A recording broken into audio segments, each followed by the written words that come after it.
Pertama akan saya sebut Yahudi Mesianik. The second group I will call normative Jews. Kelompok kedua saya sebut orang Yahudi normatif. Those who do not believe that Yeshua is the Messiah. Mereka yang tidak kenal bahwa tidak tahu bahwa Yeshua ada Mesias. And the third group is what I would call believers that are non-Jews, Christians. Dan kelompok ketiga adalah orang-orang percaya yang bukan Yahudi. Yeah, Itu orang-orang Kristen. And I'm using the word Christians, but I'm basically everybody understand what I'm talking about. Ya, saya katakan orang Kristen ya. Anda mengerti maksudnya. Yeah. When a Messianic Gentile become Messianic, he's not Jewish.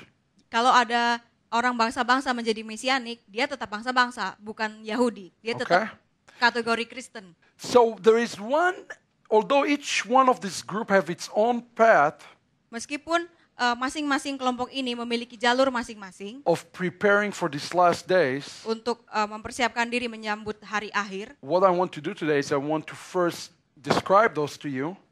Yang akan saya lakukan hari ini adalah mendeskripsikannya itu untuk saudara. As then as we get into the afternoon, lalu kita akan nanti sampai siang, we're going to zoom in on one group.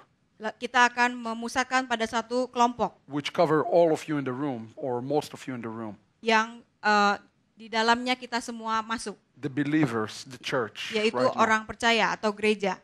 Okay. But there is one thing that also, although those things are different from group to group, meskipun tiga kelompok orang ini berbeda, there is one thing that unite all three groups. Ada satu hal yang menyatukan mereka. And here's the way the prophet Isaiah describe it. Dan ini yang dikatakan oleh Nabi Yesaya. He says this heap it up. Dia katakan, heat it up, it's clean up. Bersihkan. Clean up. Bersihkan. Prepare the way. Siapkan jalan. Take a stumbling block out of the way. Singkirkan batu-batu yang menghalangi of my people. Untuk umatku. That's Isaiah 57. Yesaya 57. The point of the matter, poin masalahnya di sini, that if you are a Jew, jika Anda seorang Yahudi, if you are a Messianic Jew, ataupun Yahudi Mesianik, or you are just a regular Christian, atau orang Kristen, you all of us have a job. Semua kita punya tugas today to prepare untuk mempersiapkan for the coming on the King. Kedatangan Raja. And sometimes we think one group is more important than the other. Sering kita berpikir satu kelompok lebih penting dari yang lainnya. But the thing I see in the scripture, tetapi yang saya lihat dalam kitab suci, point that all three groups menunjukkan bahwa ketiga kelompok itu have to be ready. Harus sama-sama siap. Because God is coming back to one bride. Karena Tuhan datang kembali untuk satu mempelai. One spouse. Satu pasangan. Not three spouses. Bukan tiga. Because that means he will be a polygamist. Karena kalau begitu artinya dia poligami. Okay? When I was trying, one time I was coming back from Indonesia. I came back from Indonesia, I remember. Saya baru kembali dari Malaysia. Oh, Malaysia. I'm sorry. This is your first time in Indonesia. So, when I coming back from Kuala Lumpur. Ketika saya kembali dari Kuala Lumpur, my wife informed me. Istri saya memberitahu saya that all our grass died. Bahwa rumput di halaman rumah kami mati. And my wife want everything to look green. Dan dia pengen semuanya kelihatan hijau. Because we used to live in the desert, maybe. Karena mungkin dulu kita terlalu lama tinggal di padang gurun. So she said, make sure we have grass in this corner of this yard. Jadi dia katakan, pokoknya saya mau ada rumput di halaman ini. And as we say in America, happy wife, happy life.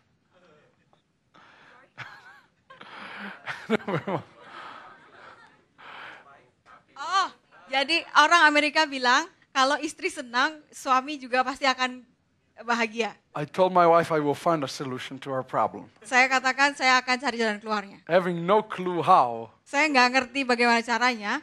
So when I got home from Malaysia. Jadi ketika saya pulang dari Malaysia. At 1 a.m. in American TV. Di jam 1 malam nonton TV. They sell the most incredible products from 1 till 3 a.m. in the morning. Oh, banyak info iklan-iklan. They call those infomercials. infomercial. So they told me that there's this seed. Dan di sana diiklankan ada benih.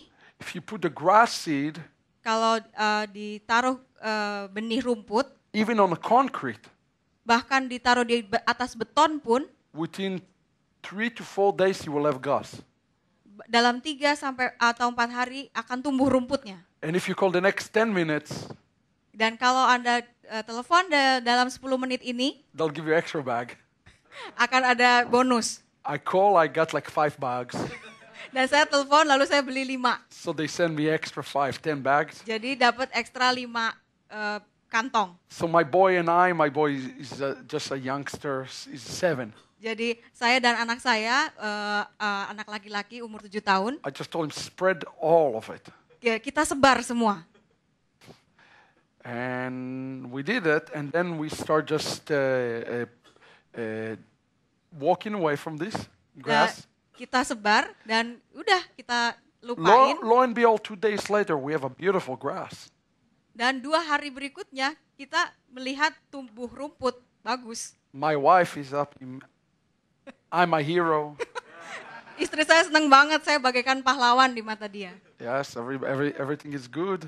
Ya, semua jadi bagus, enak. My son and I dance Saya dan around anak the saya grass. nari-nari di atas rumput itu. We resurrected the Negev desert. Kita sudah berhasil membangkitkan padang gurun. Negev, gurun Negev di Israel.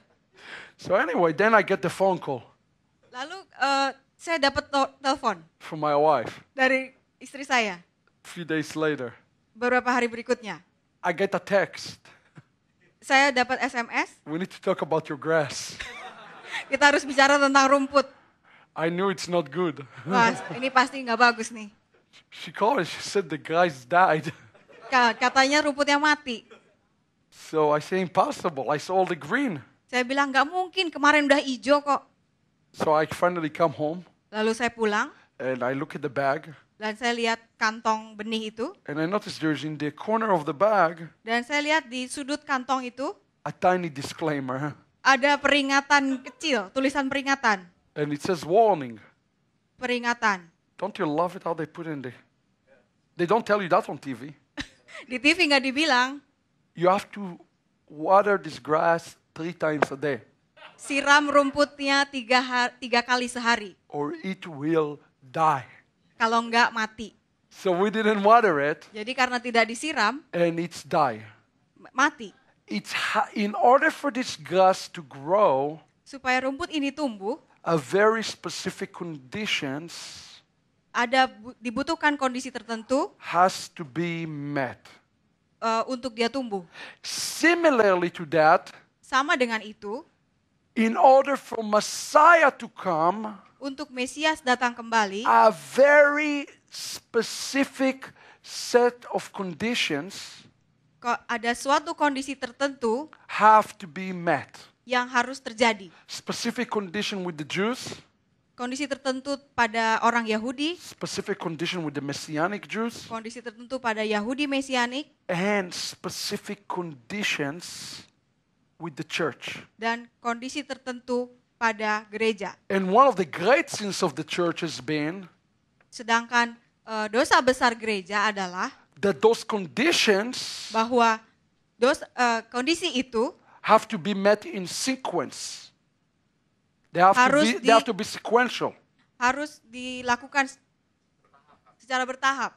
But I like to suggest to you that those events are not sequentials, Tapi saya harus nyatakan bahwa peristiwa itu tidak terjadi bertahap. but quite on the opposite, those events are parallel events. Tetapi justru berjalan sejajar. Okay? So this is very important point. Dan ini poin yang sangat penting. As an example, Sebagai contoh, let me give you a statistics. saya berikan statistik. More Jewish people Lebih banyak orang Yahudi came to know the Messiah mengenal Mesias in the last 40 years di dalam 40 tahun terakhir ini than 1900 years before that. daripada 1900 tahun sebelumnya. More Gentiles lebih banyak orang bangsa-bangsa start to observing the feasts mulai mematuhi hari-hari raya in the last 40 years di dalam 40 tahun terakhir ini than the 1900 years before that. daripada 1900 tahun sebelumnya. There is a parallel Ada suatu peristiwa paralel, for those events. ya, peristiwa paralel. So it's important for us to look at these conditions, Jadi penting bagi kita untuk melihat kondisi-kondisi itu not as siloed conditions, not as siloed, bukan not as a set apart condition, sebagai kondisi yang terpisah-pisah, but events that connect to one another. tetapi yang saling berhubungan. So I want to deal first with the very first group, Jadi kita akan membahas kelompok pertama, and this group is the Messianic Jews. yaitu Yahudi Mesianik. Since I am a Messianic Jew, Karena saya adalah seorang Yahudi Mesianik, I can tell you that as a Messianic Jew, saya katakan bahwa ada Yahudi Mesianik. I have a specific role. Sebagai Yahudi Mesianik, saya punya peran spesifik. So what is the role of the Messianic Jews? If you have your Bible, Apa peran Yahudi Mesianik? Kita buka Alkitab. I want to show you the entire gospel, Saya ingin tunjukkan seluruh Injil, the entire plan of the Messiah for the Messianic Jews, seluruh rencana untuk Yahudi Mesianik and to the nations dan kepada bangsa-bangsa in one chapter in the Old Testament. di dalam satu pasal di Perjanjian Lama. Remember, because everything is cyclical. Ingat, semuanya itu terjadi dalam siklik. And I want you to look with me at Genesis chapter 12, Saya ingin kita membuka Kejadian 12, very famous chapter, Genesis chapter 12.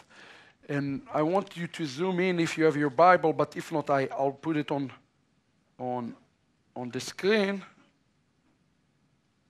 We're going to look at verse 2. Actually, we can start in verse 1. We'll read verse 3 verses. And God spoke to Avram, Kejadian 12 ayat 1, berfirmanlah Tuhan kepada Abram, and he said to him, "You are to go from your land, pergilah dari negerimu, from the house of your father, dari rumah bapamu, to the land that I will show you. ke negeri yang kutunjukkan kepadamu. And I will make you a great nation, Aku akan membuat engkau menjadi bangsa yang besar, and I will bless you, dan memberkati engkau, and your name will be magnified and will be a blessing. serta membuat namamu masyhur dan engkau akan menjadi berkat. Those who bless you will be blessed, Aku akan memberkati orang yang memberkati engkau, and those who curse you will be cursed. dan mengutuk orang yang mengutuk engkau. And in you all the families of the earth will be blessed." Dan olehmu semua kaum di muka bumi akan mendapat berkat. First, understand that there is an important principle in this passage. Kita harus mengerti bahwa ada satu prinsip penting di dalam ayat ini. If a believer today Jika seorang percaya pada hari ini does not stand with the Jewish people, tidak berdiri bersama orang Yahudi, or if your fellowship does not make their voice known, atau persekutuan saudara tidak membuat Anda mendengar suara mereka, you are going to be cursed. If you've not make it. saudara akan terkena kutuk. It's a direct promise from God's word. Ini dikatakan langsung oleh Tuhan sendiri. But if you will do those things, Tapi jika saudara melakukan itu, you will be blessed. saudara diberkati. The picture of Abraham here, Gambaran Abraham di sini, specifically in this text, terutama di dalam ayat ini, is the picture of the Messiah. adalah gambaran Mesias. Abraham, prophetically, according to the rabbis, Menurut para rabi, Abraham secara profetik is the Messiah, adalah Mesias, and he is commissioned to do something dan dia ditugaskan untuk melakukan sesuatu as he is going to the land of milk and honey. karena dia ditugaskan untuk pergi ke tanah yang dialiri susu dan madu. And this land, in essence, it's a prophetic picture of the Garden of Eden. Dan tanah yang dialiri susu dan madu itu adalah gambaran profetik dari Taman Eden. The word I want you to focus on here Kata yang ingin kita fokuskan bersama is the word bless. adalah kata memberkati. when God told Abraham that in you Ketika Tuhan berkata pada Abraham bahwa di dalam all the kamu nations will be blessed. semua bangsa akan diberkati. Okay? The word there in Hebrew for bless Kata Ibrani untuk diberkati have three different meanings. ada 3 arti, memiliki 3 arti, Blessings, yaitu berkat, to bow down, to kneel.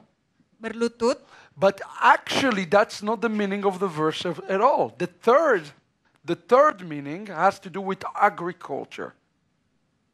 It's an agricultural term. Arti yang ketiga itu tidak berhubungan dengan ayat ini, tetapi berhubungan dengan pertanian. The term there, blessed, in you all the family there will be blessed. Dikatakan bahwa di dalam melalui Abraham akan bangsa-bangsa yang diberkati. Is an agricultural term. Adalah suatu istilah pertanian. It's come from the Hebrew word barach. Datang dari kata Ibrani barach. Which literally mean yang artinya taking a tree that is healthy, mengambil suatu pohon yang sehat, taking a tree that is completely dead, lalu mengambil satu pohon lagi yang sakit atau yang sudah hampir mati, a tree that is rootless, yang tidak punya akar, on the side of the road, di pinggir jalan, rotting, busuk, and this word bracha, dan kata bracha literally mean to take the dead branch, artinya mengambil batang pohon yang mati itu, to bend it down, dan membengkokkannya, and to engraft it, dan untuk menempelkannya to the tree that is healthy. Kepada pohon yang sehat. This is absolutely an incredible picture. Ini gambaran yang sangat luar biasa. If you wonder why in Romans 11, kalau Anda berpikir mengapa di dalam Roma 11, Paul is using this metaphor of an olive tree. Paulus menggunakan perumpamaan pohon zaitun with the branch that is being grafted in. Yang batangnya ditempelkan. Please understand that Paul was a rabbi. Kita harus ingat bahwa Paulus seorang rabi. He is referencing for Genesis 12. Dia mengambil dari Kejadian 12. And here's what the rabbis have even told us on this particular passage. Dan ini yang dikatakan para rabi tentang ayat ini. Please understand this was written 2,000 years ago. Kita harus ingat bahwa ini ditulis 2000 tahun yang lalu. From the Jewish oral law. Dari tradisi Torah lisan Yahudi. What does it mean? Rabbi Eliezer asked, what does it mean in you all the family of the earth will be blessed? Rabbi Eliezer berkata, apa artinya semua bangsa di dunia akan diberkati? The Holy One, blessed be He, said to Abraham. Yang kudus diberkatilah Dia, berkata kepada Abraham, I have 2 branches. Aku punya 2 batang. To engraft to you. Yang akan ditempelkan kepadamu. And look what they are. Ruth the Moabite. Dan mereka adalah Ruth orang Moab. Ruth wasn't Jewish. Ruth itu bukan orang Yahudi. And Naamah, dan Naamah, the wife of King Solomon, wasn't Jewish either. Istri Raja Salomo juga bukan Yahudi. All the families of the earth, even the other families who live in earth, are blessed only for Israel's sake. Seluruh kaum di muka bumi dan semua yang tinggal di bumi diberkati hanya karena Israel. All the nations of the world are blessed by these 2 branches. Semua bangsa di bumi diberkati oleh 2 batang ini. The dead branch, batang yang mati itu, is the nations, adalah bangsa-bangsa who are through the merit of Ruth, yang melalui kebaikan Ruth and Naamah, dan Naamah, the lineage that give us Messiah. Yang menuruskan garis keturunan Mesias. Hold on, they can.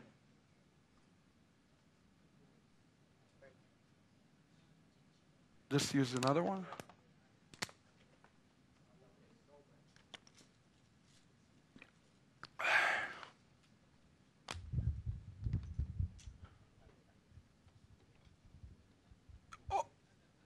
Let's try it again. All the families of the earth, seluruh kaum di muka bumi, are given the merit mendapat kebaikan to being grafted to the healthy tree dengan ditempelkan kepada pohon yang sehat because of Ruth and Naamah. karena Rut dan Naamah. This is a prophetic picture Ini adalah gambaran profetik of the merit of the Gentiles akan kebaikan bangsa-bangsa to come back home untuk kembali ke rumah to the healthy tree kepada pohon yang sehat through Yeshua. melalui Yeshua. That is the entire gospel right here in front of you. Inilah seluruh Injil di dalam satu ayat ini. But let us take it even. Are you with me? You understand? This is prophecy. Yes, should be pretty amazing and exciting for us to see this. Okay, so let us take it even a step further. Kita akan melangkah lebih lanjut lagi. We already know that we need to be aligned up with God's calendar. Kita sudah tahu bahwa kita harus sesuai dengan kalendernya Tuhan. As you know, or maybe you don't know, Mungkin saudara tahu atau mungkin belum. according to the Jewish calendar, Saya katakan bahwa kalender Yahudi which is God's calendar, yang adalah kalendernya Tuhan, we're the year 5775. tahun ini adalah tahun 5775. And look what the rabbis wrote Dan kita lihat apa yang ditulis para rabi 2,000 years ago 2000 tahun yang lalu around the birth of Messiah. saat sebelum kelahiran Mesias. Rabbi Eliyahu said, Rabi Eliyahu berkata, the world to exist 6,000 years. dunia ini akan ada selama 6000 tahun. The first 2,000 years are to be the years of void. 2000 tahun yang pertama adalah kosong. The next 2,000 years are the year of Torah. 2000 tahun berikutnya adalah periode Torah. And the last 2,000 years are the years of Mashiach, Messiah. Dan 2000 tahun berikutnya adalah periode Mesias. So by this rabbinic interpretation, Jadi dari penafsiran rabbinik ini, in which where are we right now? ada di mana kita sekarang? In which era? Which one? Messianic. Di- The third one, which is Messianic. Ya, periode ketiga. Please understand Kita harus mengerti that we're in the Messianic era already. bahwa kita sudah ada di era Mesianik. The end of the Messianic era Akhir era Mesianik is the climatic return of the Messiah. adalah kedatangan Mesias. But at the very worst case, Tapi rencana terburuknya adalah Messiah has to appear between 5775 to the year 6000. Mesias harus muncul antara tahun 5775 sampai 6000. And you wonder where they got it from? Kalau saudara berpikir dari mana itu datangnya, It says that one day dikatakan bahwa pada suatu hari, is as how many years? satu hari sama dengan 1000 1,000 years. Yeah. Well, in Genesis 1:1, God gave us a clue when He's coming back even. Jadi di Kejadian 1 ayat 1 bahkan Tuhan sendiri sudah memberi petunjuk kapan dia akan kembali. One in Hebrew is Aleph. Satu dalam bahasa Ibrani adalah Aleph. Each Hebrew letter is equivalent to a Hebrew number. Setiap huruf Ibrani itu memiliki nilai angka. And if you look at Genesis 1:1, Kalau kita lihat Kejadian 1:1, you will notice that in the verse, in the beginning, God created heaven and earth. di ayat 1 itu dikatakan pada mulanya Tuhan menciptakan langit dan bumi. The letter Aleph appear 1, 2, 3, 4, 5, 6 times. Huruf Aleph muncul 6 kali. As the rabbis tell us, that is a sign Dan para rabi mengatakan bahwa itu adalah tanda that the Messiah will appear by the year 6000. bahwa Mesias akan datang pada dalam 6000 tahun. Okay, but now the question, it's time, it's break time. Time to break. Well, we're getting to the good stuff. All right. So let's have 15 minutes break. Can let me just say one thing from behalf of, those handouts that you have, did we make those handouts?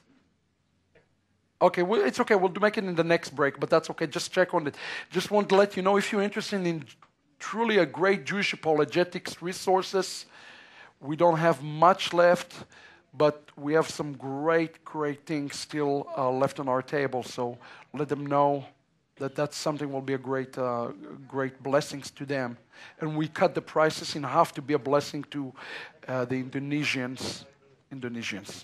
Kalau Anda tertarik dengan apologetika Yahudi seperti ini, kami punya sumber-sumber yang tersedia. And prophecy. Dan tentang nubuatan, kami memiliki sumber-sumber yang masih tersedia dan akan ada potongan harga khusus supaya bisa menjadi berkat untuk saudara semua.